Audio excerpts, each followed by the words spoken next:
Turkey's presidential election will go to a runoff later this month. President Recep Tayyip Erdogan took a 5% lead over his main rival, Kemal Kilicdaroglu, in Sunday's vote. They will now face each other once again on May 28th. Now, the governing alliance of Erdogan's AK party and the nationalist MHP have retained power in parliament. The People's Alliance won 322 seats, while the six-party opposition Nation Alliance picked up 213. Hashim Ehalbara has more from Ankara. This is the first time Recep Tayyip Erdogan has failed to win a presidential election by a clear majority. But his supporters remain upbeat. We are very confident of getting the second round. Simply because there is 2.5 million vote gap between the closest opponents. Erdogan's rival Kemal Kilicdaroglu faces the complex task of holding together the opposition alliance.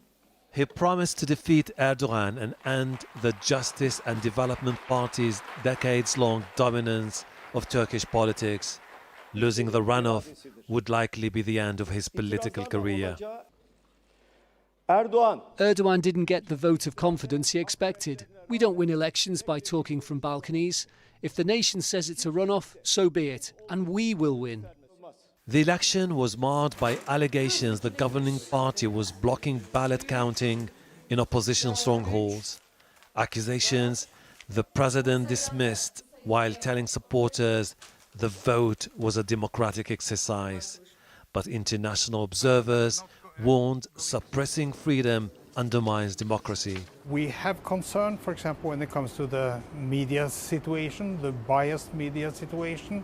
Everything which is related to the free speech and the possibility to get your views forward. So we have concerns which we are putting in our report. Sinan Oğan was an outsider in the presidential race, but with 5% of the votes, the leader of the right-wing Ancestral Alliance could tip the scale.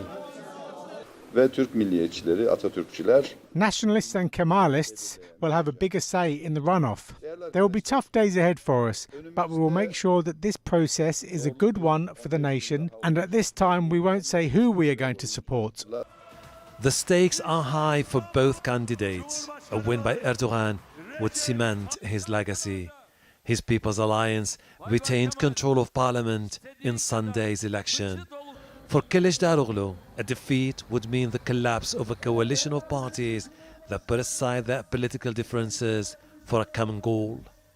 The opposition alliance had hoped to make gains in areas devastated by the earthquakes.